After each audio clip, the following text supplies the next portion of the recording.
Dhanushkodi 1964 December 22 நள்ளிரவு நேரத்தில் 1800 பயணிகள் பயணம் பண்ண ரயில் கடலுக்குள்ள புதைக்கப்பட்ட இடம்.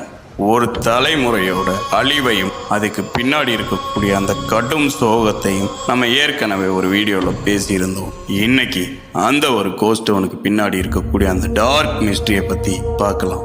இந்திய அரசாங்கத்தாலேயே மனிதர்கள் வாழ்றதுக்கு தகுதியற்ற இடம்னு அறிவிக்கப்பட்ட இந்த ஒரு கைவிடப்பட்ட தீவுல சூரிய அஸ்தமனத்துக்கு அப்புறம் எந்த ஒரு மனிதருக்கும் உள்ள போறதுக்கான அனுமதி கிடையாது.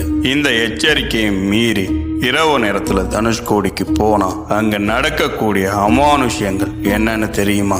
தனுஷ்கோடியில இன்னைக்கும் சிதைஞ்சு நிற்கக்கூடிய அந்த பழைய சர்ச்சும் ரயில்வே ஸ்டேஷனும் வெறும் கட்டிடங்கள் கிடையாது. பல நூற்றுக்கணக்கான மனிதர்களின் அழுகுரல் அங்க புதஞ்சு கிடக்கு. இரவு 12 மணிக்கு மேல அங்க வீசக்கூடிய காத்துல சாதாரணமா கேட்கக்கூடிய கடல் அலை சத்தத்தையும் தாண்டி நீரில் மூழ்கி தவிச்ச மனிதர்களோட அலறல் சத்தமும் குழந்தைகளோட அழுகுரல் சத்தமும் தெளிவா கேட்கும். தனுஷ்கோடியை ஆய்வு பண்றதுக்காக போயிருந்த சில பேரநார்மல் ரிசர்ச்சர்ஸ் அவங்களோட ஆடியோ ரெக்கார்ட்ல சில விசித்திரமான இவிபி குரல்கள் பதிவானதை உறுதி செஞ்சிருக்காங்க. அது மட்டும் கிடையாது, இரவு நேரங்கள்ல அங்க இருக்கக்கூடிய பழைய ரயில் நிலையத்தை சுத்தி கருகிய நிலையில இருக்கக்கூடிய மனித உருவங்கள் நடந்து போய் கடலுக்குள்ள இறங்குறத ரோந்து பணியில இருக்கக்கூடிய மீன்பிடி தொழிலாளர்கள் பல முறை பார்த்து அதிர்ந்து போயிருக்காங்க.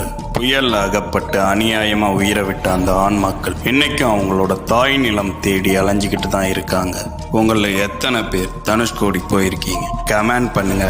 மறக்காம நம்மளை ஃபாலோ பண்ணிக்கோங்க.